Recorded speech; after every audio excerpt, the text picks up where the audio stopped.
body's like an obligation. Overflowing with these chords, got no limitations. Try to match my battle spirit, I'm just hitting combinations. Competition ain't in my division. Look.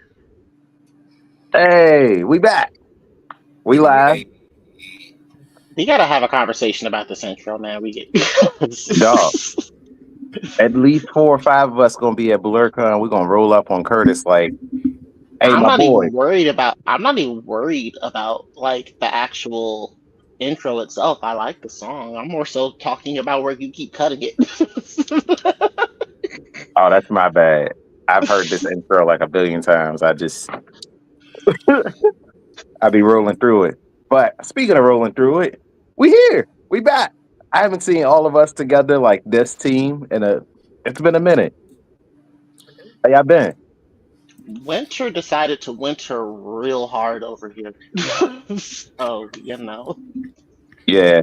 Y'all team Midwest, so Yeah, no. I've been good otherwise stuff. What about y'all? I feel like you summed it up real well. Wintered real bad, and working outside, that shit's ghetto. So outside, that's because you've been working on everything, dog. You worked on the stage, you worked at the job, you worked everywhere. You just been working. this is true. This is very true. We're glad to have you back though, Bob the Builder. But honestly, I'm just glad to see Shonuff and Princess Mononoke together in like one thing. Because, dog, it's been a minute. Indeed, but I'm wondering if y'all can even hear me. Yeah, we can hear you. See, Now we can. I've been doing mic checks this whole time, and the mic ain't been checking. You know how that shit is. I gotta wait for you to be live for you to be like, yo, and now I work. Look, apparently, it is good to be back. Look at all of these faces in one spot. Dog, it's a lot of black people. And I'm happy. I'm proud because it's Black History Month. It is 28 days of cosplay. It is so many things. And we are heading into our con season. Dwight has already started his. Mine start at the end of the month. I get to go meet Johnny Young Bosch. I'm excited. A little jealous.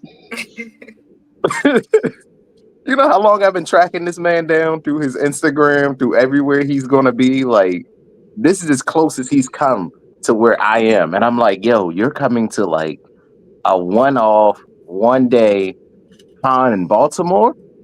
Fuck it, I'll do it. I'll be right there. Like, and I've been waiting to buy my ticket too. Like, I'm waiting to see if he cancels last minute, and then I'm like, ah. But as long as he in there, I'm in there. I'm jealous. I can't wait to get con season started. I'm so excited. I can't wait. So excited. Where are you going first? Are you doing BlerdCon first? Yeah, it's gonna be probably the first and maybe the only this year. We're gonna see once we come back. That's trash. Michigan cons.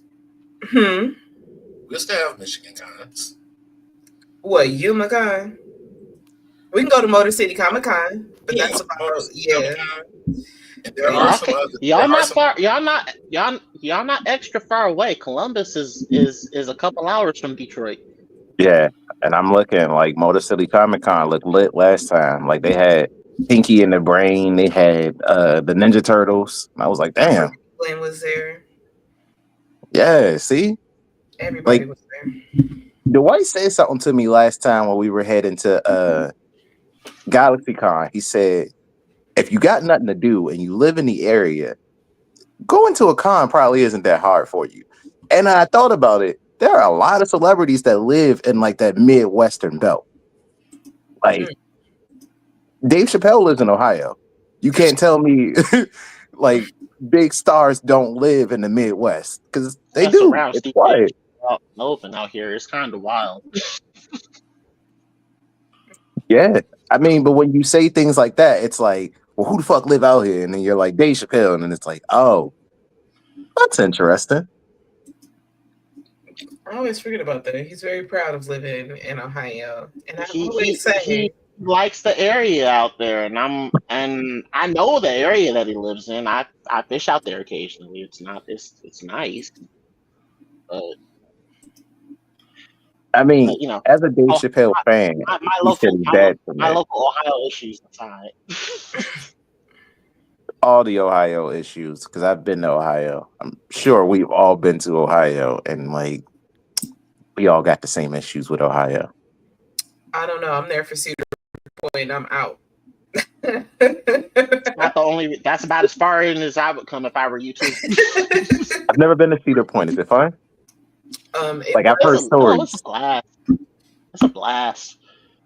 You know, if we decide to hit Colossal Con, this is literally right there. So I've passed my age expiration for roller coasters. A heart attack could be a real issue for me at this age. I'm fucking good. What? You're younger than me. What are you talking about? That don't mean that once you hit that like limit, you're at that limit. I've gotten stopped on the Superman at Six Flags so many times that like by the age of like 16, 17, I was done with roller coasters. We go now and it's like I'm there for the games, I'm there for the funnel cakes, I'm there for everything else other than a roller coaster. Look, been there, done that. Got on the Millennium Force 3 times in a row. I Okay, love roller coasters. could have died. I don't need to do that now. I got a kid to worry about. He can't get that life insurance policy for many years. He have to be patient. Nah, fact. The fuck you think you getting, nigga? I'm just saying. Wait like every other child. So I don't know. Maybe one day I can get on the baby coasters because he's still young. So I can be the fun mom. And then when it's scary, he can go by himself. Well, there is a con coming up, and I want to say it's in Jersey. J1 Con usually happens in Jersey. If we bring the kids, we could find a babysitter, pool all the kids together, send them to the Nickelodeon Hotel or the Nickelodeon Resort in Jersey, and then we all go to the con separate of these motherfuckers. What up, Sal? But that's future plans. Today we're talking about core memories, and not core memories for them. We're talking about core memories for us. So today we're going to be discussing black people in anime, black people in media, black people for the first time that like you felt represented on the screen.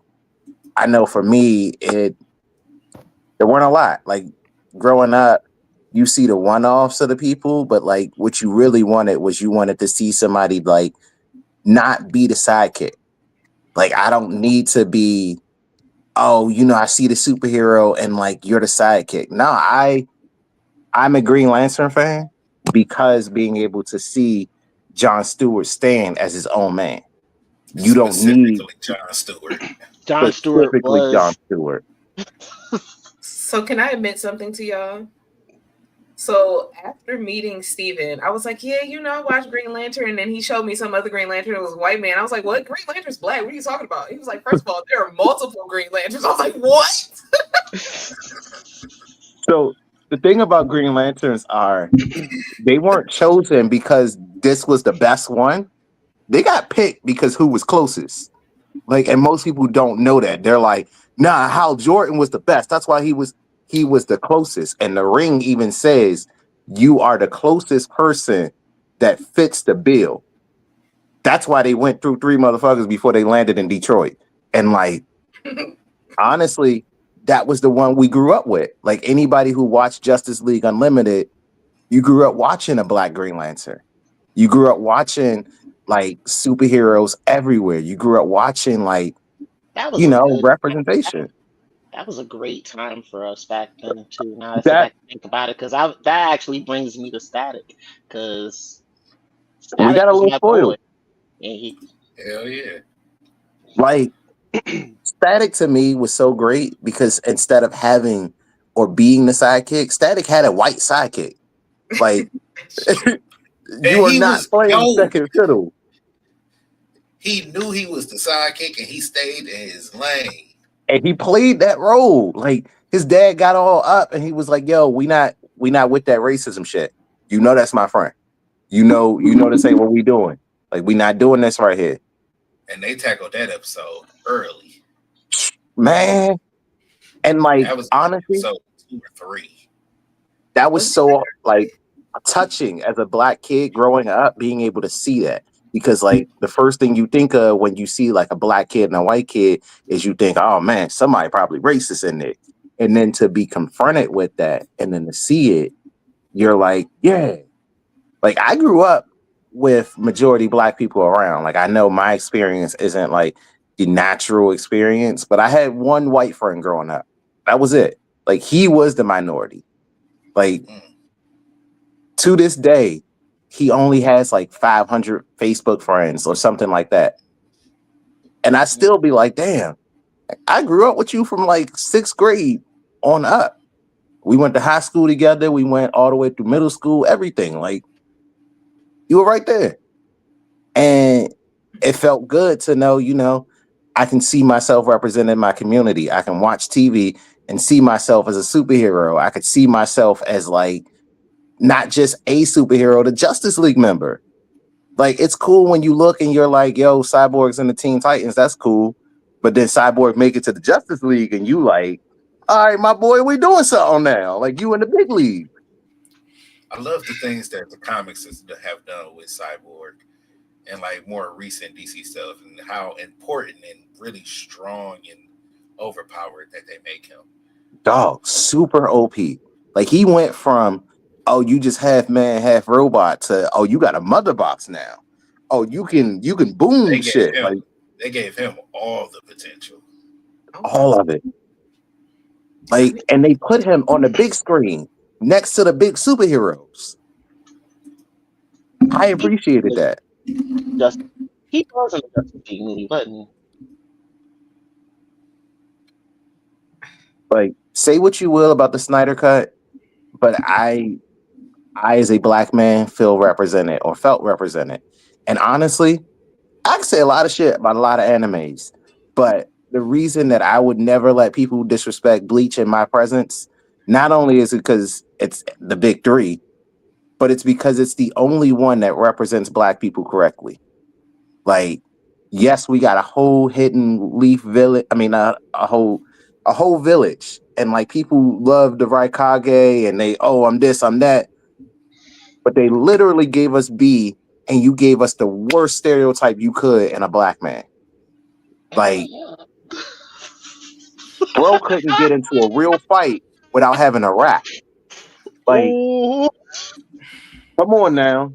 Yeah. Like, we sitting here and we're gonna talk about it because they showed up with do-rags and rhymes. But I agree with you to an extent. With the cornrows. Yo, bro. You're not wrong. Nobody else up until that point is like physically built like Killer B. Like he has real old. I just got out of jail. Like I've been doing my push-ups. The Dusty Rose and the rhymes, and he's just like, yeah, I'm gonna write my rhymes. I'm gonna beat that ass. Hold on. So okay. His rap career about to pop off. I'm telling you. Look. You're not wrong. I will concede that it's not a good look. But let's think about this. The rest of the village is still mostly normal people. I mean, his name was A and B. They didn't even get real names. We didn't get introduced to these people until the last. So there was an arc before the last arc, and that's how we got introduced to them. And they came out with hand. But I mean, in their defense, not in Killer B's defense. We know what Killer B was. But at the end of the day, niggas be nigging, and he is a nigga who niggs. And we have to accept him because they exist. But wait, they exist in our community. Every last one of you know somebody who is trying to get you to listen to their mixtape. And I feel like they represented every aspect of blackness. They were not a monolith. Everybody was different in the village. It wasn't like everybody was rapping and writing rhymes. It was Killer B. And they even was like, damn, nigga, can you chill? Like, you nobody I really feel like Kishimoto took a trip to New York and said, that's him. Kishimoto looked at one Wu-Tang album and was like, "Yo, Killer Bees, that boy is RZA. Let me throw some cornrows on him so I don't get sued with copyrights and like Killer Bees is talking. Protect your neck." But at the same time, you're over there in your little bubble in Japan. All you can use is media. And if that's what's represented, if that's what's represented, that's what's popular. He don't have access to BET. He can't watch Baby Boy or a Tyler Perry movie. Bakubo wrote so much better black people. Like when we talk about Bleach to Naruto, that's because Kubo like is when on you're the record talking as about being way better researched. We all know Kishimoto has problems. Kishimoto can't write a woman correctly, let alone a black person. I'm not necessarily. A lot of mangaka can't write women, but who did he? A lot of shonen mangaka can't write women. Let's not do that. Let's not go there and say not all women in manga and anime aren't represented well. It's shonen. Shonen has an issue. Yeah, shonen man. Shonen. Right. I will ride with that statement. But who did he get at Bleach? Because that's what I'm trying to figure out. We got Yoruichi. We got Yoruichi. We got Yoruichi is black other than the way that she looks. Let's be real. She looks like a black woman, but nothing is like explicitly black about her. She is just black, a black skinned character and extremely fucking. Wait a minute. There are other examples. First of all, she got a 30-inch bust down ponytail. Right. I'm about to say we forgetting the leg warmer. Exactly, and the bodysuit. She show up looking like a bad bitch in every moment. She never stops to hit a pose. Every single time you see Yoruichi, it's never like, yo, I needed this outfit change. Like Yoruichi comes back in an unnecessary outfit as a black woman because she's a black woman. That's what makes me think, nah, she black. Like every time it's an unnecessary outfit because she need to be seen. I'm not gonna catch her not looking bad. Never. And she's a black cat. It's part of the wedding. And the bust down be bust down. Like you ain't never seen that bust down not look fresh. Baby hair consistent. I would take my middle of a war and she transformed and had a bust down. Y'all are right and I was wrong. I will retract my statement. And then we got Tosin. Like Tosin had his shit as a blind man. Tosin. Flag on the play. Really? Uh-oh. I've gone too far. I don't respect him. He is the worst example of a black character because he's literally a coon ass nigga. Let's just be honest about that. Yeah. So is that not a proper representation of what happens in the black community? Are you saying that every black person sticks together or there don't be some coon ass niggas? First of all, I don't like the trying to play, but we don't need Charleston White as the example in anime. There are so many others. You're right. And when Kanye did an example in anime and did the Akira slide, we accepted it. But now that Kanye's spiraling, we don't accept Kanye. Who's we? Oh, you wasn't pumping stronger back in the day? That wasn't your shit? That was like the last good album Kanye had. Don't do that. Like that's specifically where he hit the Akira slide in the video. I'm not saying I'm standing for everything, but if we're gonna call it, we're gonna call it. But there's a difference, okay? We knew that Tosin was a bitch from the start. Kanye acted like he was one of us. Tosin acted like he was one of them. One of them Soul Society niggas. He wasn't acting like a nigga. Oh my gosh, I'm still see. This is why we gotta have a completely separate conversation about Bleach because Kaname Tosin was so much more complicated than that. I'm still reading the light novels, but his ulterior motives for actually helping Aizen are a little bit more nuanced. Although by the end, my guy definitely off the deep end. He definitely pulled the Kanye. Yeah, he was cool. Towards the end, he was all lives matter.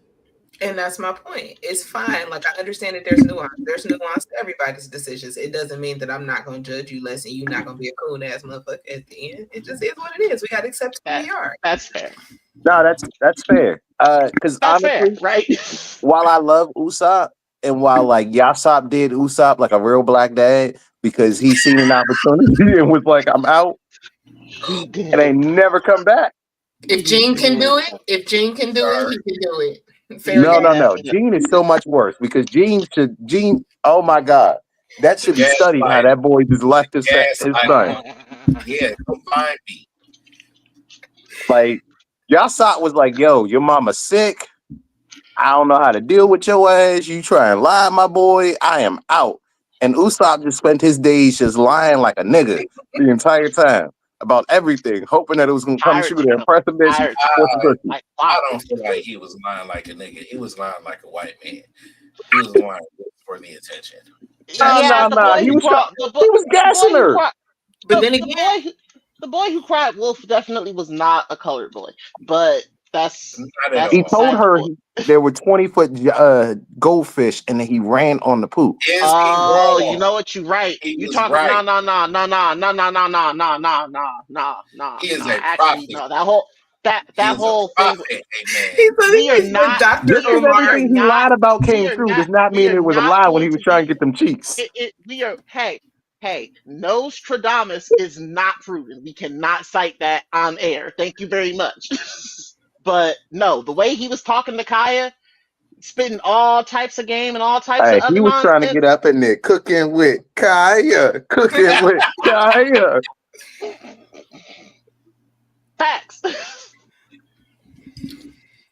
That boy just that's all I'm saying. It's like when we talk about the big three and representation and black people, that's where it goes back to. And then like I'm not gonna hold you.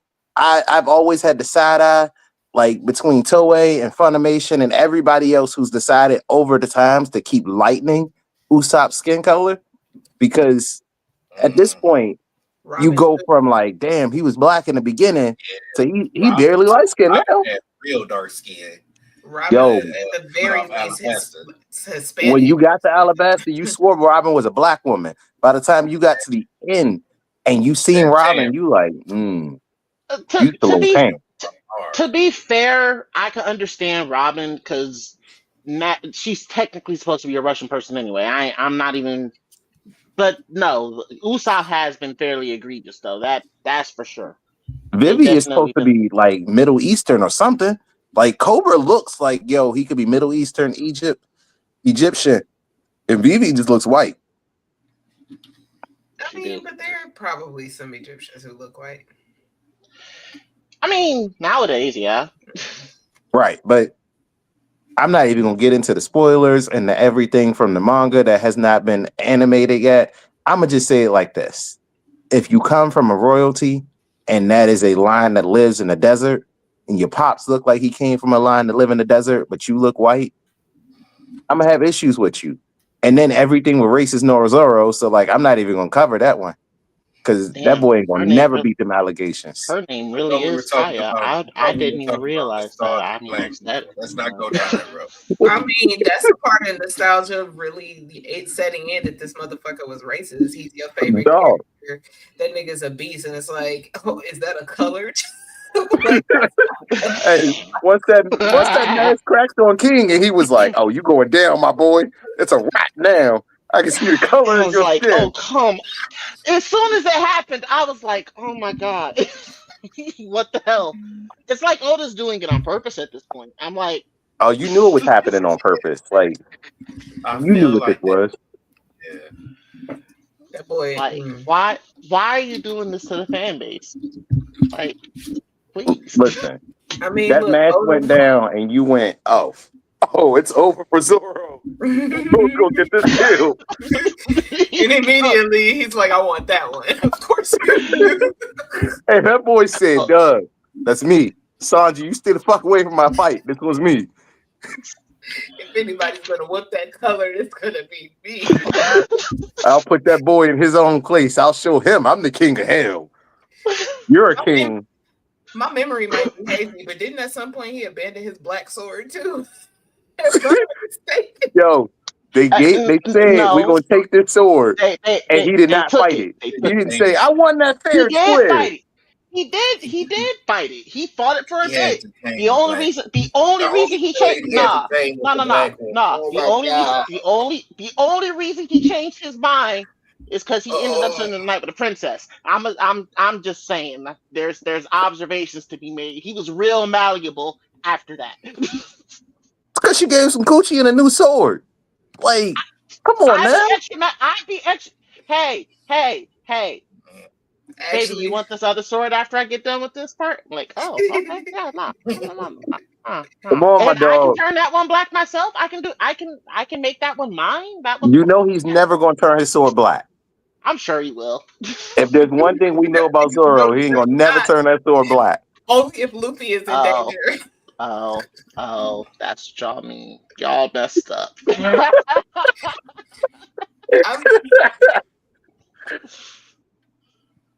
Hey, I'm sorry, man. It's not that bad. It's almost as bad as the time with Dragon Ball Z, but it's not that bad. Oh, come on now. Nah, he ain't no Popo. No, wait, not that one. Great! Plan B! This is for everyone you've killed! Eggland murderer! Hold your fire! This man isn't black! What? It's Commander Trunk! This man isn't black. Not during my Black History Month, you didn't. I had to. Because this is the representation. Like, they talk about it and they're like, yo, this is Goat Ball Z. This is the greatest show that ever happened. And it's like, you get moments like that. And then they defended Mr. Popo to the death. Like, I will give you, he's an Indian deity, but I will never give you Dragon Ball characters. Because when Goku was fighting them motherfuckers, they had some big ass lips. Like, I'm talking big pink lips. Yeah. And most people skip Dragon Ball. So y'all don't remember that shit. Okay, but let's just be honest real quick. Everybody just stop talking and just look at the camera. What you see? A bunch of black pink lips. I can't stand her. I can't believe we fell for that one. We did. We all stood there and did it. I'm over here feeling self-conscious. And I'm like, so what are we waiting for? And then she's just like, what do we got here? What's here? And it's like, damn. We fell for it. We did. Just waiting to call us some big lip niggas. I don't know how I feel about the lightest one on stream just calling us niggas the whole time. Just like big pink lip. Look, let me tell you something. If anybody can call somebody a nigga, it's me. I ain't got no daddy. Ooh, wow. Hey, if we're gonna make these kinds of jokes, let's go for it. All right. I didn't meet my pops until I was grown.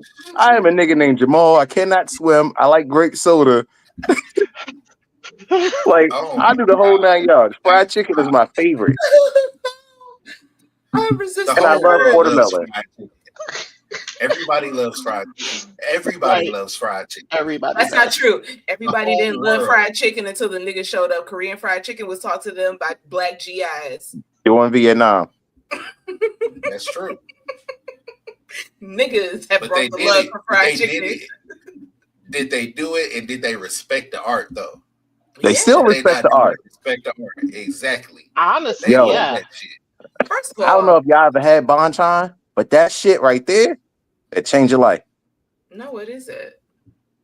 It's Korean fried chicken. It's a chain. No, never had it. Where the fuck am I supposed to get that? I'm in the Midwest. I keep forgetting that they don't have that shit near y'all. Look, if it wasn't so far from Blerd, shit that's in.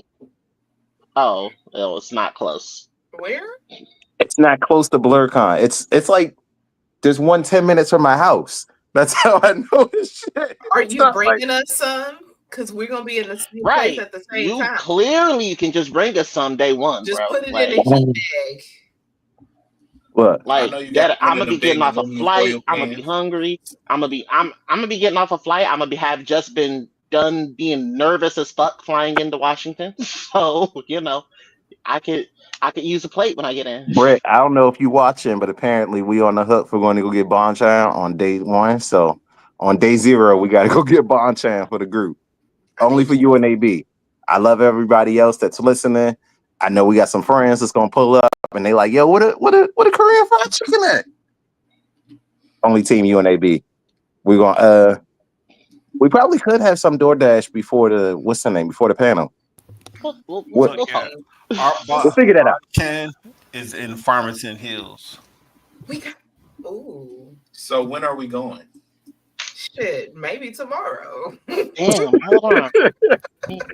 Listen, when I tell you, I guarantee you, the nearest one to me is going to be in either Columbus or Cincinnati, an hour away. Either way. it is a fire thing. Like, I can talk shit about my city all day. Just don't. and then he gets there and he knows nothing about the city. Yo, we were in Columbus and we found like we were working with like one of the directors from X-Men 97, and she was like, "Yeah, I know this great pizza place." Dwight didn't know shit. Dwight got a blog. Frequent Columbus. Because I don't frequent Columbus. That's what that is. You come to BlerdCon, I know Virginia. At least that immediate area. And I don't know that immediate area around Columbus. That's my fault mostly. Listen, speaking of X-Men 97, one of our favorite and honestly the most goated superheroes of all time, when you speaking of superheroes, you got to put some respect on her name. Got to. Absolutely. That's Mother. That's the queen. Of course.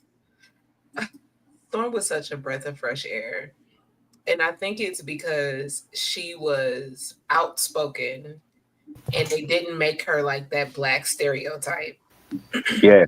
I think that's the part that I enjoyed the most. Like she spoke her mind. She led her. And she was heard.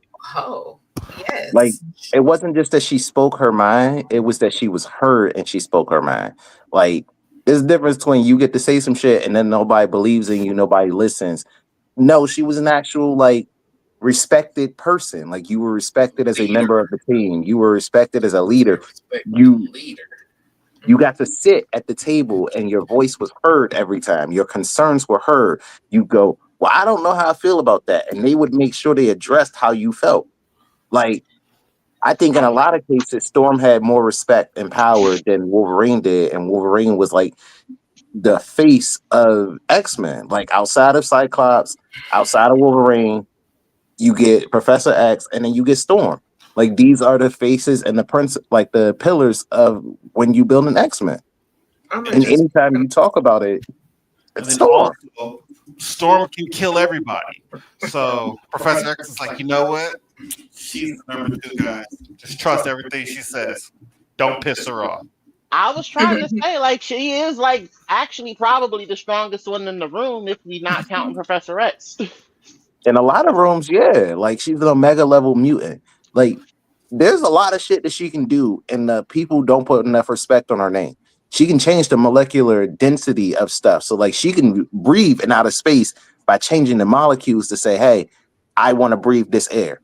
She can breathe underwater by doing the same thing. She can take the air out of your lungs. She can change the weather. Like, Storm is Storm. Like, the only way that they had to nerf her was like, hey, you claustrophobic. We're going to put you in a box. And that's every Black woman. If you put any Black woman in a box and tell them, yo, you are not going to do this, you are not allowed to do this, their creativity dies. Like, a little piece of them is like, oh, thought I was better than this. Like, that's basic. And that's relatable. I grew up with characters like Bishop. I forgot about their curl.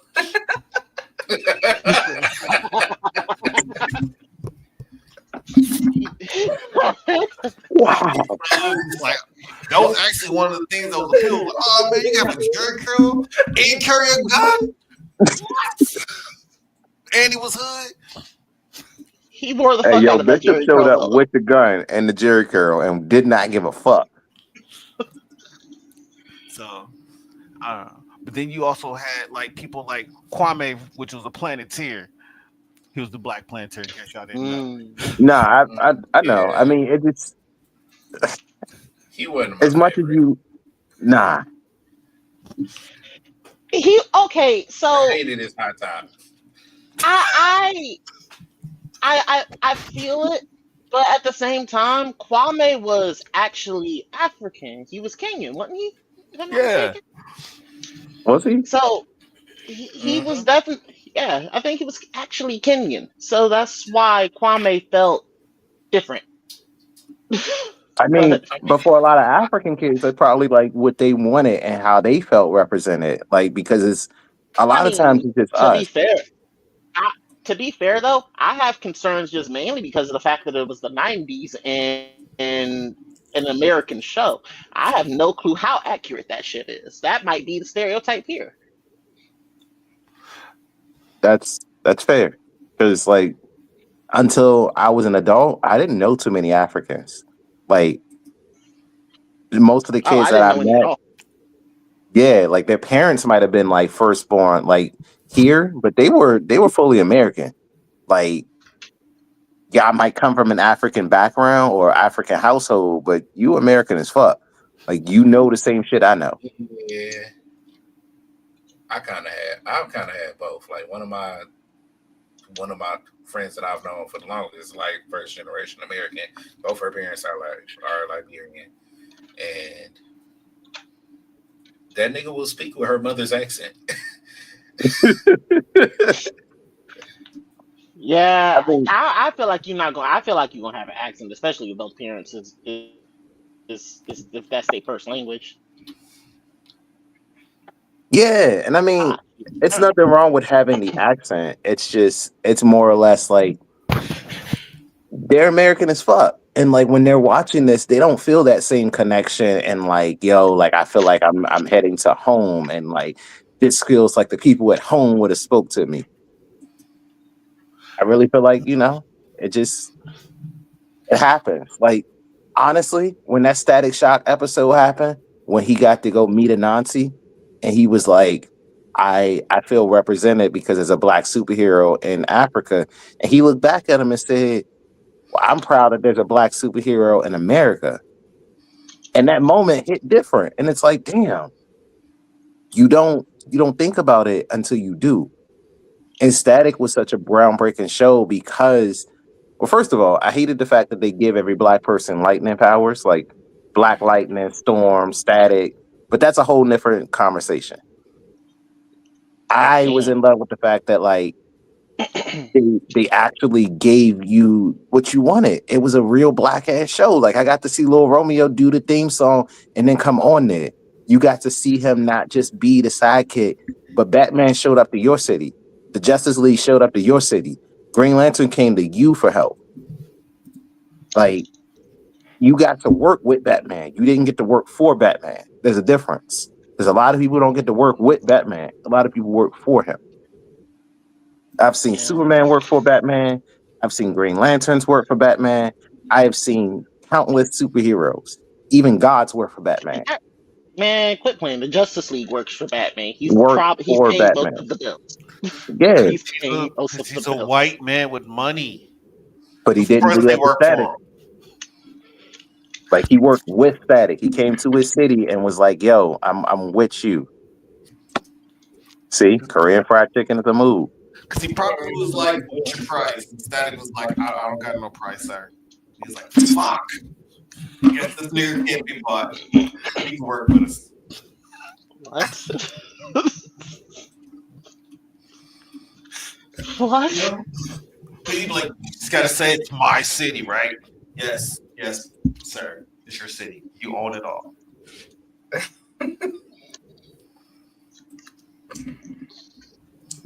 That is. See, I'm not the only one that's freezing. It's not just me. It's in the air. Oh shit! Jay has been there for. Oh no, that's Maul. Oh, Maul. yeah. Oh yeah, no, that's Maul. My bad. I had to go get a picture. For whatever reason, it just don't want to load. Oh no. Anyway, I was trying to get the joint for Brock, but Brock wouldn't load up. I personally, as a chef, I enjoy seeing Brock as like a main character on Pokemon. As a Pokemon player, fuck Brock because I started off with Pokemon Yellow and like you think it's real cute and it's real fun to start off the journey with Pikachu and then you get there and then it's an electric type versus rocks and you like, well, how the fuck am I supposed to beat this? With something other than Pikachu? Yeah. You didn't catch a Mankey? I did, but like I had to go back and catch the Mankey afterwards I because I started on had. Red as well, and I started with Charmander of all things. I honestly remember Butterfree putting in a lot of work during that gym battle. I am a fire type person through and through. I was going to find a way to get Butterfree definitely put in work. Early game Butterfree. Early game Butterfree definitely put in work, but I'm not gonna lie, Ember did what I needed it to do too. I mean, I don't give a fuck. I set anything on fire. You gonna die, bitch. It's Roy Mustang in this motherfucker. I'll burn you until your molecules. Are we gonna talk about the Ishvalans? I mean, were the Ishvalans black people? Middle Eastern. Yeah. Okay. Because like I want to say anytime that you're in a desert and you go through that many hardships, I'd put you more Middle Eastern than I would like black. Because they showed that the Ishval was more in the desert section of their country. But I don't want Scar on I can't have that on our books. Nah. So nobody watched Fire Forest. Nobody liked Ogun. Just me. So I was a fan of Ogun. He was probably the best written like black person I've seen in a long fucking while because he showed up. You're not a sidekick. You're on a prominent team, and then you pull up and like you're whooping ass, and he's like, "Yo, I got this for like 2 minutes. After 2 minutes, somebody gonna have to sub in." But then he pulls out and like. I appreciated the shortcut dreads and everything, and then the tattoos. It felt like yo, like you about to put in some fucking work. Like there's Ogun, and then there's the girl, and I should feel terrible about this because Castlevania season 2 just came out. But those were the two that made me feel like yo, like y'all starting to like no, the one that actually used the spiritual magic from our ancestors. See, that's what I'm saying. No, don't get me wrong. The Dro. I had to make sure my wife. Drota. Yeah, Drota. Man. Yes. And the cosplays, man. I feel bad for you because they gonna be everywhere at BlerdCon. Like I checked the website today, and the hotel does not have any more rooms left. Every room has been booked. I mean, Drota was one of the first pictures I got last year. Shout out to her. Oh, that's Drota. Oh, wow. Yes, you really should watch the show before you decide to judge and then make a nigga, not guilty off a time served. No, guilty, but there's no point in executing him again because it's already happened. That's what time served means. He came back to life. He's just mad. People serve multiple sentences. Whatever. I'm still salty. His victims could only die once. You want him to die twice. That's not true. Alucard could have died more than once. He definitely staked the shit out of him and came back to beat his ass again. Anyway, we arguing semantics all over again. Like we didn't already do this. But Brock was refreshing up until that one episode where he obviously had the rice ball and they tried to tell us this was a jelly donut instead of just saying, hey, they aren't from America and this is different. I'll never forget that one time. That wasn't Zoro's fault. That was definitely 4 kids and they xenophobic ass. But you knew Brock was black when his parents showed up and his parents were like, yeah, I was living behind the gym. I had 7 kids to take care of and you ran off on your job, left me on the job with 7 kids to raise by myself. And you were hiding out behind the gym this whole time? First of all, that's real niggerish that you're not cleaning up behind your gym. Why have you been back there? 7 kids. Brock raised 7 kids by himself. Ooh. I'm not going back there either. You gotta pay attention to your surroundings. You don't think that your pops is gonna run off and be behind the gym though? Like, I do expect you to go in your backyard. that's fair. It is, but damn it. Do we have to The claim fact Brock? that he was. We can claim Brock, but we can't. We don't. We nah. So Brock's daddy can go to the same place Usopp's dad went. Hey, Usopp's dad is on a legendary pirate crew. They have trash dads. It's not their fault. But then he's also a womanizer. Brock's pops or Brock? Brock. I was about to say, I thought Brock's pop was married to a white woman. She wasn't shit either. Well, we is he beating those allegations? I mean, did she not leave the 7 kids with him? Like, she left and then he left. It's giving Drake levels of trauma. Is That's wild. Yeah. Like, those early Pokemon days was a lot. Like, I've gone through and I've rewatched because, we got to get ready for our panel, trying to figure out what to tell parents to watch with their kids. And Pokemon is kind of like, Ash has died 7 times canonically. old school. I can deal with Ash dying. What I can't necessarily deal with is the way that Ash talked to Misty. Now, Ash was definitely like on one back there. But Misty used to get in his ass too, though. She gave as good as she got. Don't get it. But he called her ass. He called her ugly at every opportunity. Everyone. Them's just fighting words. I want my daughter to say something to this dude. If he was out there wilding out like that. Misty would say something.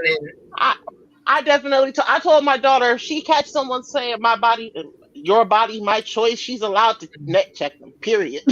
Yeah, that's a chin check, automatic.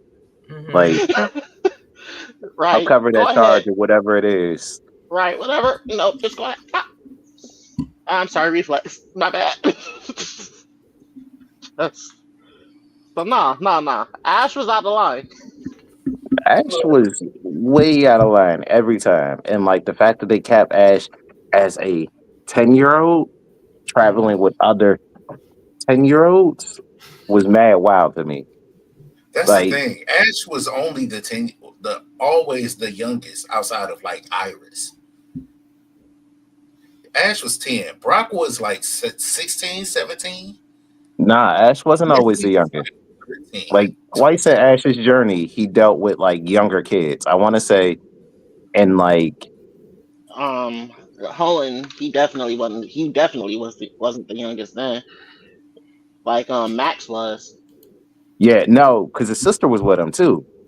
And then the same happened, and like, see, that's the crazy part. May was also supposed to be 10 because she was just getting started on her journey, and then Ash never had a birthday.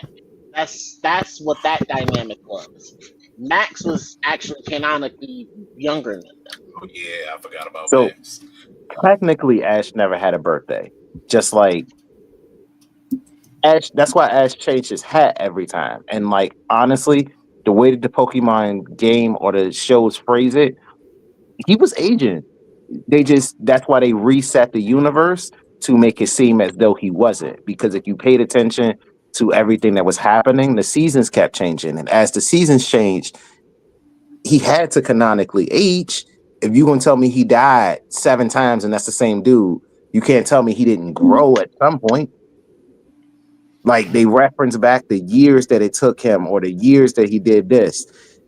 That's like saying his dad wasn't a Pokemon failure too, because that's where he got the Pokemon League hat from. That's why he changes his hat every time, because they give it to him every time he makes it to the league championship. It was just reloading the game and going back in time. He had a soft reset. Yeah, that's all. Scum the game save. You know, one time he ran into a nigga that had a Game Shark, and like the Game Shark just it got in his ass. He really But did. Right. Jay mentioned one of my favorite champions, and this isn't just because she was in the like New York edition. Which, by the way, the fact that they put the black girl in the New York one, super fucking crazy. Because Gen 5 Unova was set in New York. But Iris was always the best to me. The anime did not do my girl justice, but the fact that like in Black and White 2, you became the champion after there was already a champion. Like years have passed and da.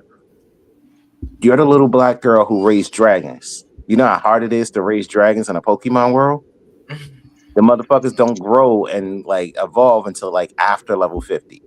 Not only that, but you had to power through the entire fucking region, obviously with overpowered Pokemon, but you face someone with like ice types. You beat an ice type master with dragons and then beat the whole fucking Pokemon League as a 10-year-old.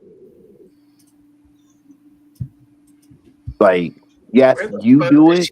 The time. Right. The magic of black girls, man. I don't know what to tell you. You right about that, goddamn.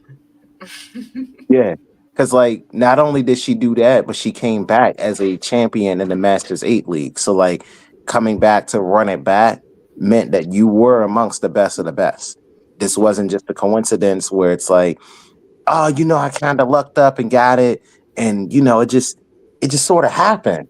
Nah, you stood up there next to, like, Cynthia and Diantha and Leon and, like, some of the greatest champions that were.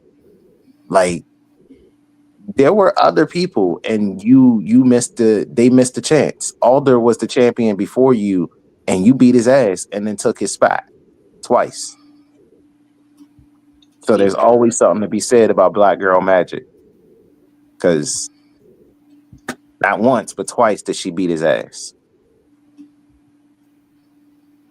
So, you know, shout out to my girl Iris. Exclamation points. Shout out to her. Are there any other representations that I'm missing? Like, because I know we touched a lot on like random stuff. Luke Cage. So listen, I seen one TikTok that said something hilarious. They said, yo, if I see Spider-Man show up in a whole suit, if I see everybody else, if I see Iron Man show up in this, but if I see a nigga in some yellow Timbs and a yellow shirt, some blue jeans, and some Timbs, and you show up with a chain around your neck, I'm out. Because you built different. And you throwing shit. Like, where's the suit? Where's the suit to tell me what you are? There's no spider there. There's no like he's straight nigga. And the fact that Dr. Doom be like, nah, I don't even fuck with Luke Cage like that. Let you know what he's about. Because Dr. Doom, that's because Dr. Doom owed Luke Cage, what was it, $20? I think it was at the end of the day. $200. And Luke Cage came all the way to this man's house to get his money back from him. Like a and nigga. Luke Cage live in New York.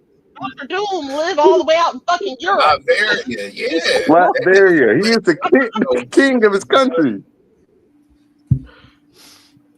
He want his money. I don't want no smoke either. Please take this and get out my house, for the love of God. Where's my money, man? Where's my money? That's wild. And he still ended up with a white girl. Yeah. Yeah. I mean, he like his coffee. One could say, does that not make him even more of a nigga? It do. I mean, he might you know, be even niggier than Killer B. We found the ultimate nig. it's Luke. Yeah, I believe that was obvious. Actually, I mean, yeah, because he's from New York. He run around in Timbs, like nigga. What's his name? Method Man was in his final episode of season 1. Like, you had a member from Wu-Tang in your show. I really feel like, you know, you hood as fuck. So if we had to if Luke Cage is the most nigga, from comics and anime. We got Killer B. That's the most nigga you could be. Who do we got in cartoons? I thought we had Riley and Huey Freeman. Who? I say Riley and Huey Freeman. Riley and Huey Freeman from the Boondocks. I'd raise you one, and I thought that you'd go there first. You ready? Black Dynamite. So that's an exaggerated nigga. That's a nigga. Nah, Black Dynamite don't count. That man's got a 20 in the charisma box. I don't know how he got it there. It's not even supposed to get that high, but it's there. Hey, you've seen him in real life, and that is the same. That's a Mike. I'm gonna be honest. To me, nothing has surpassed and will ever surpass Baby's Kids, because the entire premise of that movie is this man trying to get rid of this girl's badass, snotty nose, big diaper children so he can fuck. Dog. That to me is still the niggiest of niggas. And he spends his time roasting these children the entire time, talking shit about this woman's kids. Okay. That was a stand-up that he turned into a movie. And I get that, but you will never nig harder than that. Even Black Dynamite don't come close. Although I just want to say my favorite Black Dynamite quote is, "I threw that shit before I walked in the room," and that's all I care about. Black Dynamite, what's for the kids? He's so mad that I got my quote wrong. I didn't look it up. My bad. That's fine. The fact that this man learned to swim the way he's learned to swim is really just kind of what fucked me up in the entire thing. So, all of Black Dynamite had me dying laughing. Like I can't point to one part and just be like, "That's the one." I love blaxploitation shit. Like, I am the nigga that watches that. I am the one that watched Undercover Brother way too many times to be able to tell you comfortably I've seen it this many times. I've seen Black Dynamite every episode. I've seen the movies. I've even asked the man himself about Black Dynamite. I'm the problem. Like, I am the one. I run around in the Akatsuki clouds, and then I'd still run around writing rhymes as Killer B. Like, I'm part of the problem. And I'm here to admit that.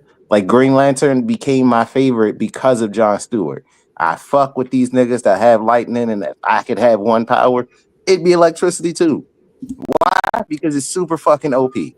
Every time I've seen a fire user, them niggas get their ass whooped. But a lightning users go hard as fuck.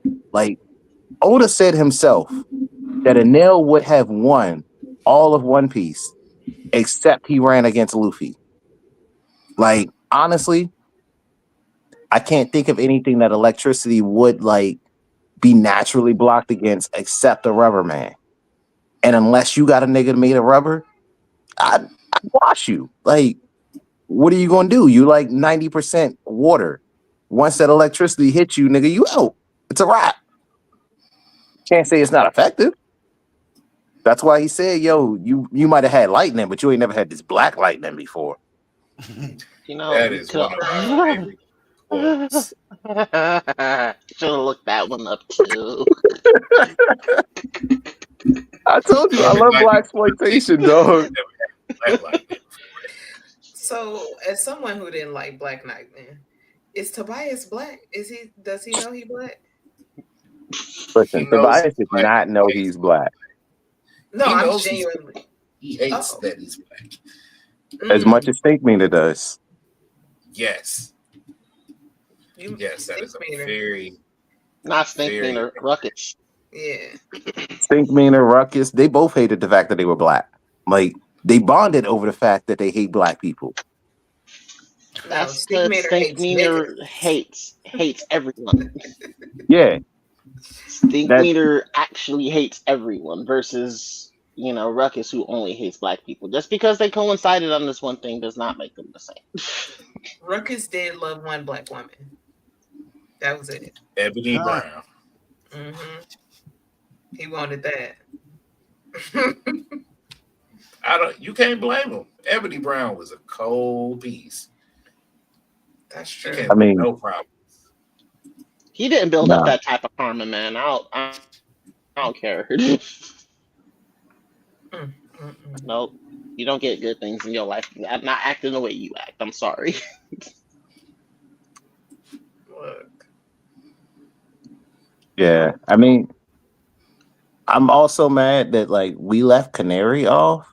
Although like I always feel like Canary's one of those like gray spots when you talk about black people in anime. Mm-hmm. But she did her thing, and honestly, I'm not gonna hold you. I'm still pandering because I'm holding out for that interview with Mela Lee.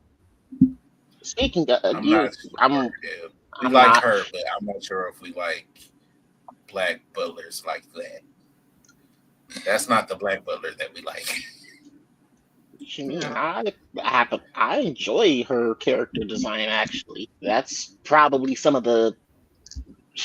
That re-edit that they did. It's probably some of the best representation of just black hair in anime that I've seen. Period. I don't think it's the aesthetic, like her image. It's just the fact that she's like a servant of this household. I'm not gonna get into that actual, part always like got to me. Actual character. That's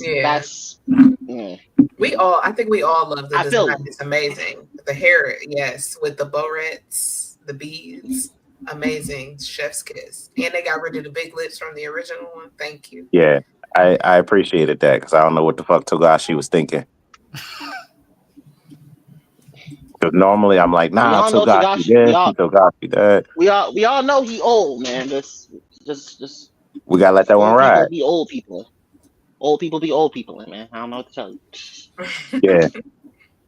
Listen, as a man who named the podcast after Togashi like work, I can't really be like, nah, I don't really fuck with it like that. We are BlerdxTrapHouse because they were Hunter x Hunter. So, Somebody's out there screaming, Hunter, Hunter. It's me. I'm doing it in my head. It's really loud. So I had to say that because like we were out there one day and Dwight asked me, he's like, is it BlerdxTrapHouse? Do you say that? And I'm like, you don't say the X. I didn't say that. That was someone else who said that. You then said, yeah, it gets pronounced like Hunter Hunter. And I'm like, oh, okay, that's what I thought it was. But somebody asked me at some point and I'm like, yeah, I thought that was obvious. Like, it's supposed to be like Hunter Hunter. You know what? It was T. She asked me because she assumed it was Trap House. And it's like, nah, you got to say the whole thing like a pimp named Slickback. Or a Tribe Called Quest. Now, that's a good black character.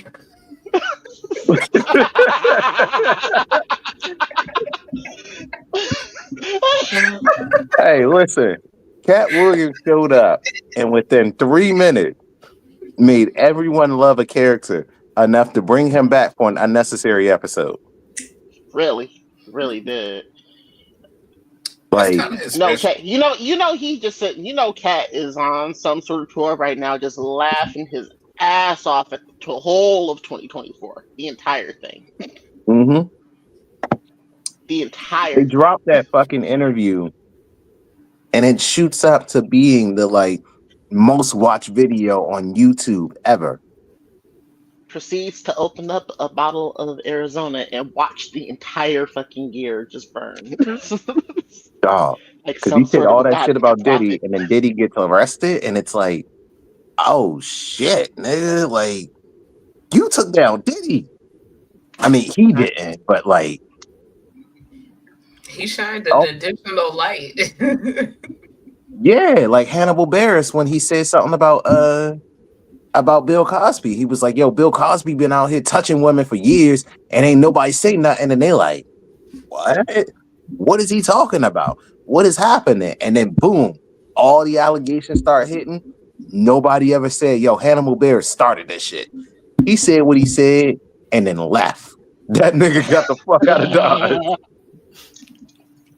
As he should. I mean, yeah, because like when you trying to take down a nigga like Bill Cosby, you don't stand there and take shots from inside the house. Like you take a shot and then you run away. Like you like, nah, man, I was telling a joke. I'm a comedian, you know. Da da da. Nah. Cause let that shit not land the way it landed, and like he got to retract and come back and then talk about it, and they like, oh, you said that, you did that, goddamn, my nigga, like Bill Cosby, but it hits, and then you like, damn, Bill Cosby was out here, Bill Cosby, huh? That's why they call it that. That's why they call it that. Yo, he went from America's Dad to Bill Cosby very quickly. Like we started making jokes about like don't leave your drink around people. Like you don't want to get Bill Cosby. Like it was all types of shit. And it happened very quickly. I have never heard Bill Cosby before though. That's there's a reason for that. Bill Cosby. Really? Yeah. Like, it's like when it first started to happen, everybody was watching. And then at the beginning, if you remember, Bill Cosby was like, I mean, is it that bad? And everybody was like, oh. So, Yeah. dog. Because Felicia Rashad got like instated as like Howard's like dean or president or something. And like, then she started defending him, and she had to walk back everything that she said, because everybody was like, "Yo, that's great for the area. Oh my god, I can't wait to see her." Da da da. Then she's like, "Yeah, I don't believe Bill's that kind of person." And then we're like, "Ooh, that's you might got to walk that one back." And like to this day, like. I mean, you trust your friends. You back they play. It's You not. do. It don't seem like that. It don't seem like anything like that happened around her. So yeah, if it's a situation where she really got blindsided, it's a situation where she really got blindsided. And then I mean, for the most part, you do. Bill Cosby pretty much stated it in his stand-up that you were like, you get a girl, you break a little bit of something, and they drink, they get a little woozy, and they'll have a day. And there was all that came to light. Like, yo, he used to talk about this for years. You know, I never actually heard of it. I never heard of any of his old stand-up. I only ever saw him in the Cosby Show and shit like that. He was already old by the time I was introduced to Bill Cosby. Yeah, I heard like one of his stand-ups, and it was more like he was telling stories about him being a kid, less about like him being an adult. Like, I don't think I heard any of those. Like, honestly, and I'm not gonna hold you, I thought a lot of stand-up was just wild and crazy back then. Like, Eddie Murphy is fucking hilarious. Like, that Delirious when he's running around that tight-ass red leather suit was fucking hilarious. Like, Richard Pryor was one of the funniest comedians I've ever seen. And like, I will never forget about the time he was talking about cooking cocaine. That shit was funny as hell. dog. Didn't he say something about coke on his dick? That's wild. Like, he made fun of himself for getting running down the street on fire, catching fire because he was doing cocaine. Like, he was cooking crack and set himself on fire. That shit had me dead. So you really can't. Yeah, you can't put it past what comedians might say, because Dave Chappelle said some funny shit, and like, I don't want to always believe that it's true, because he talks about beating bitches' asses all the time. Does he not? I believe it. Let me just say that. And again, I don't want to always believe that it's true. If it comes out of your mouth, I'm gonna believe you. Stop admitting to your crimes on stage and thinking we're gonna keep laughing at it. Damn it, nigga. Like, stop making me think of this shit that way. If you're my friend and you keep making jokes about it, I'm gonna believe you, and then we're gonna have to start having some serious conversations. I make no exceptions for anyone, comedian or otherwise. Art imitates life. And then it's times like this where you remember that like niggas like this keep us grounded in the trap house. Like, it's all fun and games, and then she's like, "Nah, nigga, You mean that shit that you said? You gonna stand by that shit that you said? No, nigga, I was making a joke. You think I meant I was gonna run around naked with my nipple out? Nah, Yeah. you said that shit, nigga. You said you was gonna take your shirt off. First of all, why Twist it would around you? your head and spin it like a helicopter. It's up. I want to stop talking about y'all titties on the show. Like y'all know how I feel about male titties. Listen, Y'all keep talking to they me gonna about be titties. out. All right, it's gonna get hot. I'm gonna be stripping out of shit all weekend. You gonna be like, yo, what is that? You mean the wings or this like the fact that it's hot in here?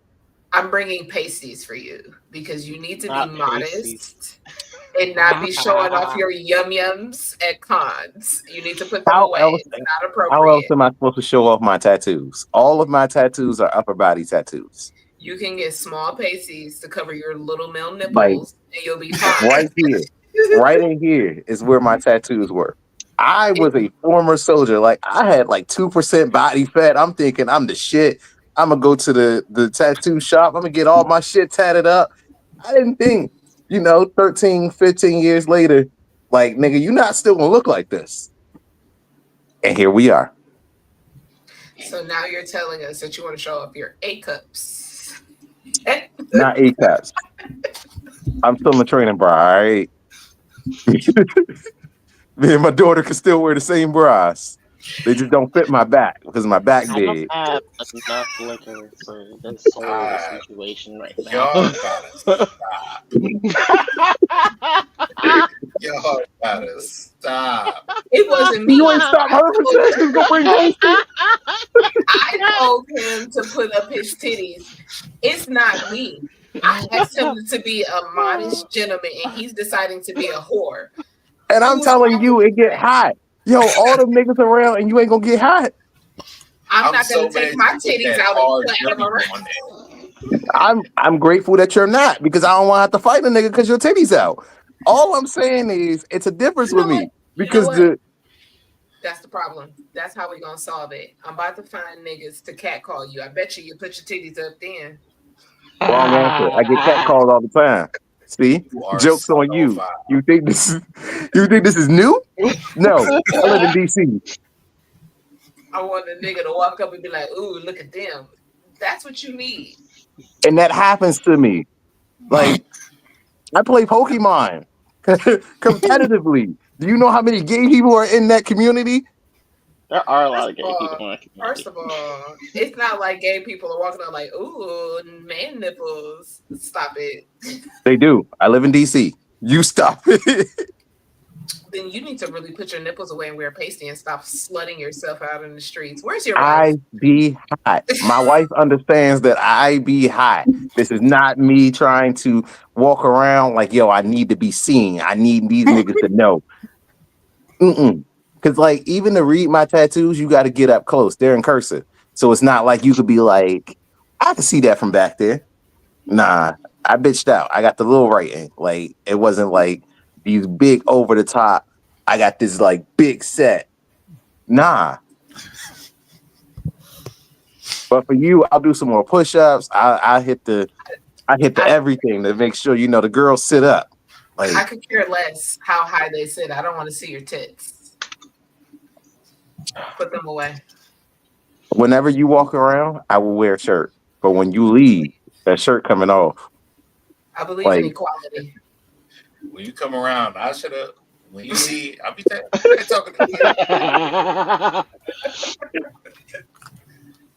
you. So when we walk up and we see a woman on a leash with her titties out or at any point with just titties everywhere, I want you to walk up and keep that same energy or else I'm yelling out hypocrite as loud as I can. Hi. And I will jump on the screen. I will jump on the stage and ask for a mic. Don't act like I don't know half the DJs that do the set. Okay, well, let's do this. Let's make it easy for you. Hello, I am Princess Monohoke, your resident hypocrite. I don't believe in male titties. However, if you are a woman, I believe that you should free the nips specifically around me. I want you to know, your husband's face did not change. He's like, none of this sounds unfamiliar to me. I've heard this argument before. Like I'm forced to wear a shirt. All these hoes get naked. I gotta wear a shirt. Like, if you leave it to me, regardless, I will be like, yes, go topless. Be my guest. I don't care. I don't judge. He can keep his sweater on, but Is it a swipe? Is it a swipe sweater? Because like the best time to wear a striped sweater. Well, is you know, all the time. I was one of those people. Like I had like the fishnet type of shirts. No, put all the holes in it. Hey, listen, don't threaten me with a good time. I might get one of those just to walk up on her. No.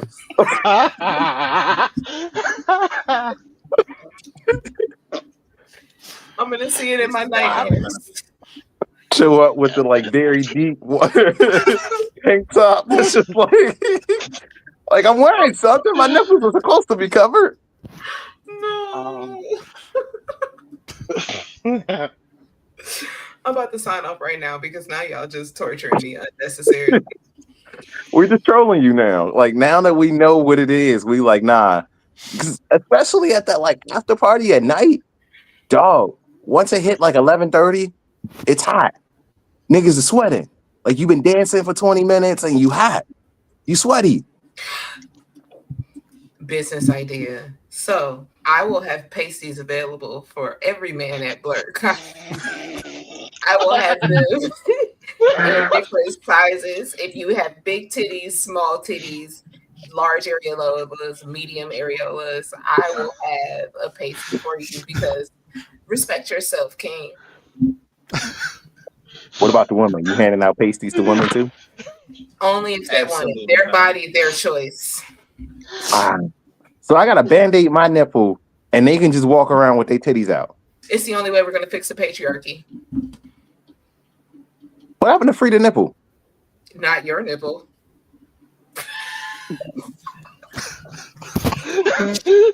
Here we are arguing for equality. And I'm just thinking that we're going to bond in our nakedness, but no, this is not happening. I could have told you that. All nipples are not created equal. No. All nipples are not created equally. Oh, gosh. This is insanity. This is Nipplegate right here. This is worse than what happened to Janet Jackson. Her nipple was fine. Yeah, it was. had jewelry and everything. I watched that Super Bowl. I was watching it live as well. Live. I was too. I remember where I was for that one. I was like, oh. Shame on him. He might Justin, record that. how could you? Justin. Justin, you villain. Justin even looked down like, oh, titty. This wasn't supposed to happen, but you got the nipple ring and everything, girl. Like,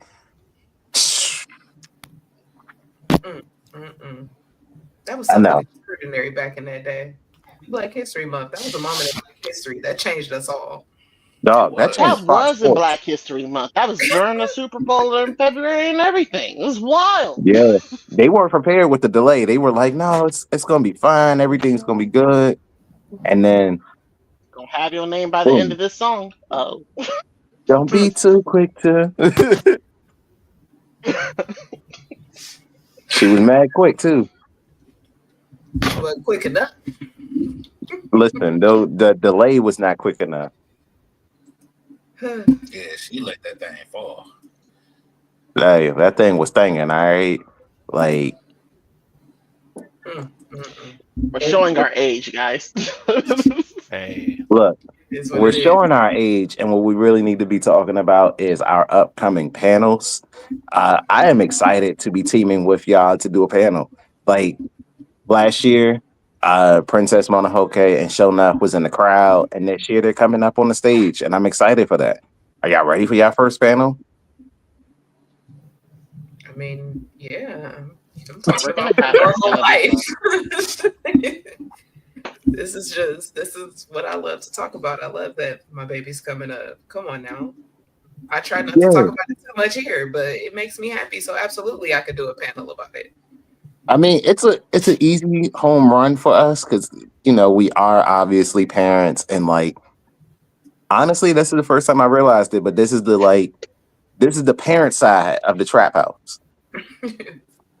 So it's gonna be nice to be up there, like on stage with y'all, and we chat and we talk about the things that we do with our kids and like the things that we love to share and show them. Like honestly, one time Ryan was eating some cotton candy, and I said, "You know who you look like?" He's like, "Who?" I was like, "Chopper," and he's like, "I knew you were gonna say that." I love that little guy. I'd share my cotton candy with him, and he's honestly become his favorite. Like Luffy was his favorite Straw Hat before he seen Chopper eating cotton candy and realized that's cotton candy loving Chopper. And he's like, "Nope, that's the guy. That one right there." And like it's moments like that you live for and like that you love. And I can't wait to share moments like that and to talk about things like this at BlerdCon with y'all. It's gonna be a fire panel on Saturday. I think it's at 10 a.m. So early. Yeah, we'll grab breakfast in the hotel lobby and then head down. Maybe in the hotel lobby. It's a move. Like we'll grab breakfast, we'll get a couple drinks, we'll head down there. We'll be all in Are y'all dressing up this year? Of course. At least one day. Of course. At least one day. I just solidified all three of my outfits. They gonna be fire. Like I don't know if I'm ready to say it, but like so one of them is gonna be a Ghostface mashup. I'm gonna do like a Wu-Tang Clan mashup of a Ghostface, like be Ghostface Killer. One of them is gonna be Law, and the third one is gonna be a surprise to Mikey because I don't know why, but I enjoy fucking with Mikey, and like this one's just gonna be hilarious because like he won't know what I'm doing, and then it's funnier just to fuck with him, especially because he's not here. Honestly, because I know he's not watching right now, I'll be Art the Clown. Like, yeah, see, I got a Santa suit for the panel. So when we do the joint, like I feel like the only one that can properly put Jack on trial should be Santa. You had me kidnapped. So then when I'm not Santa, I'm Art the Clown. Have you seen that one? Please, no. So I've seen the first two. I haven't seen the third one yet. I hate it. I hated the first two. Clown. I'm gonna have to look that up. Terrifier. Look up the Terrifier. I'm familiar. I've heard. I mean, personally, if we're talking agoraphobia, I'm with Mikey. I don't fuck with clowns, but No. Mikey loves Art the Clown. That's his OG, as he puts it. He doesn't know that's what I'm going to be doing. And it's always funnier to fuck with Mikey because he has no idea. He's like, "Oh, that's what we're doing today. All right, that's where we're going with this." Just because it's easy to mess with Mikey doesn't make it right. I know, right? That's crazy. What? That's all I do all the time. Just bully. I mean, don't get it twisted. Sometimes he asks for it. I mean, we all remember his antics during the beginning of the year last year. Every single time that I ask Mikey for an anime recommendation, every time it's Mikey's turn to talk about something, Mikey told me that Guts didn't suffer enough. Mikey likes to be controversial. He likes to be the problem child. Some people you can't put too much stock in the shit that they say. Nah. That's not true. That's not true. The last anime recommendation we got from him, what was it? Oh my gosh. Black Parade. Yeah, was it Black Parade? Yeah. Black Parade. That's no, Death Parade. That was still. Did you watch the first episode? No. Look, don't get me wrong. It's okay. So first off, it was a Mikey recommendation. Second, the nice man from Ohio was like, yeah, that shit kind of. And I was like, you know what? I'm good. No, I I didn't said say it I was watched kind of. it, and Mikey said that it was good, and then you said I need a third recommendation because I can't trust you, motherfuckers. And I told you that while it is a little on the wild side, it's not bad. That first episode was wild enough to have me hooked and watched every episode since. I enjoyed the concept of it. It's interesting. It was a great one season anime, and if you take it for what it is, a one season great anime with a great concept that'll leave you thinking, it's really solid. But If you otherwise, fuck with stuff, you fuck with this. yeah, like I don't take advice from Mikey ever. Like not when it comes to which animes to watch. Because Mikey will set you up and be like, but you didn't see that coming? You didn't know that was gonna happen? And it'd be like, you're a monster. See? Told him I wasn't reading Boruto because I knew the Kurama was dying. And he was like, it was justified. That was the only way that it could happen. Like they had to nerf Naruto and Sasuke. And I'm like, after the orgy, they decided to nerf him? Sir. But that means that Kurama It's the only theory that makes sense. Tell me It's why the that doesn't make sense.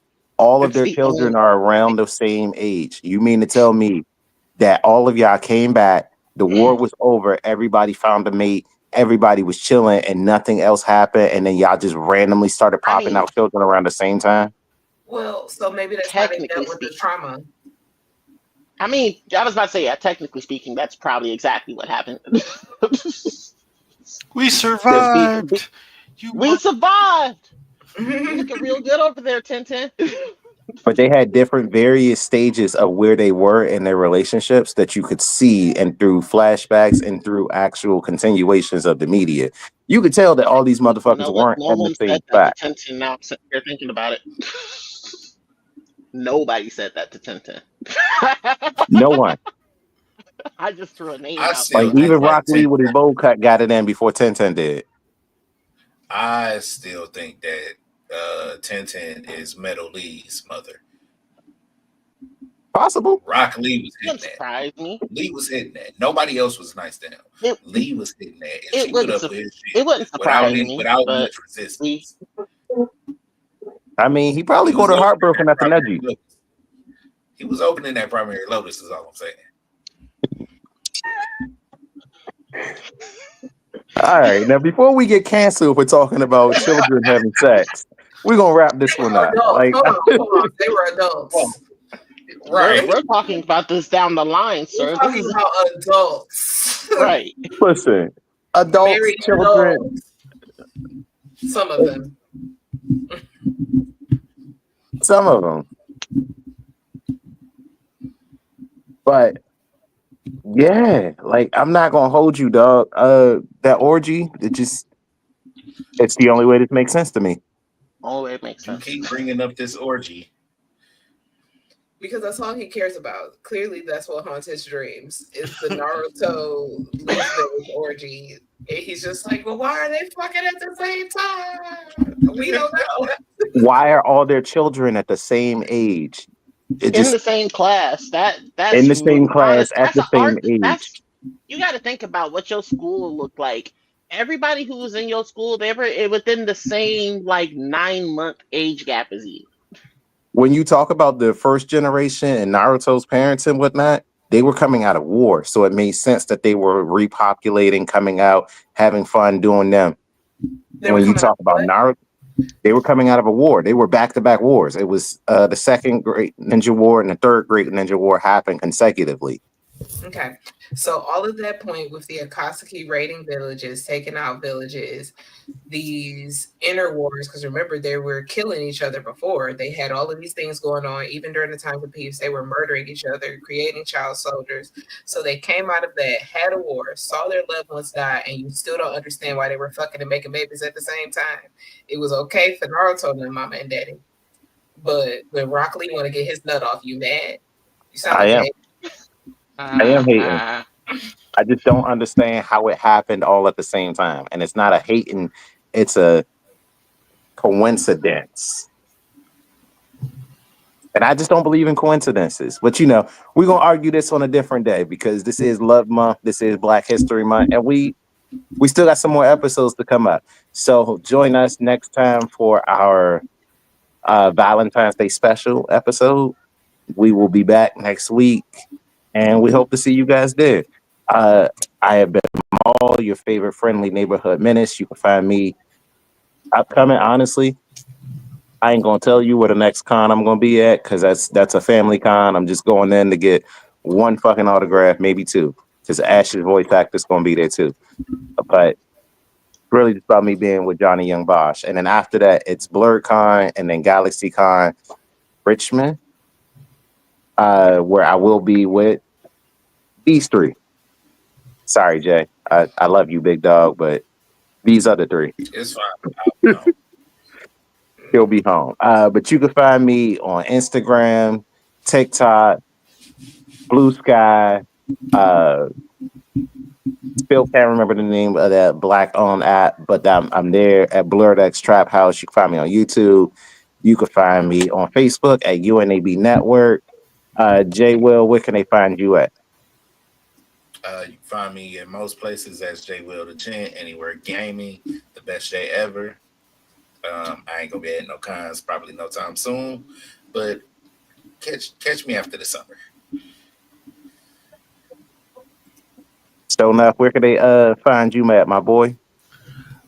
You can find me gaming at Show Enough 20, as you see here, or you can find me anywhere you find Princess Monohoke. That's wild. Because guess what? You can't find me nowhere. Except at BlerdCon. Well, that's a lie. You can find me on Twitch, on Steam. If you want to play video games, that's me. True. All right, nice man from Ohio. Where can they find you at? Here, dropped in Ohio. I'm kidding. Here in the trap house every weekend, business as usual. Although I suppose I could start putting my gamer tag up here. I mean, shoot, I'm online a lot recently. I don't know, but yeah, I'm here. You'll see me next week, or no? Maybe you will. Maybe you won't. Who knows? He's mysterious. Who knows? He's in, he's out. He's mysterious like that. We appreciate you all for coming. I appreciate my whole panel for being here. You guys are great. Honestly, if you are tuning in and you're watching, if you aren't tuning in right now live, still check it out. But up next, Black Girl Confidential is coming back with their season 2, and they are doing a dating episode. So it should be a lot of fun. It's going to be a blind date where 3 contestants come on. One person's up there, one male, one female. And it's going to be interesting because I can tell you right now, if y'all watch our Hear Me Out episode, it's going to be Curtis. And if there's one thing you got to do, you got to hear him out. Because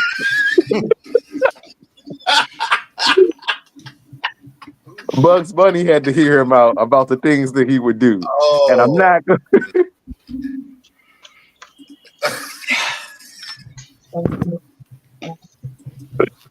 I don't know if we have time for the clip. Like, I don't know if I have it loaded and if I have time to find it, but you don't have time to find that. Don't have time to find that. Just know. I'm sure it's not far. Pepper's Farm remembers.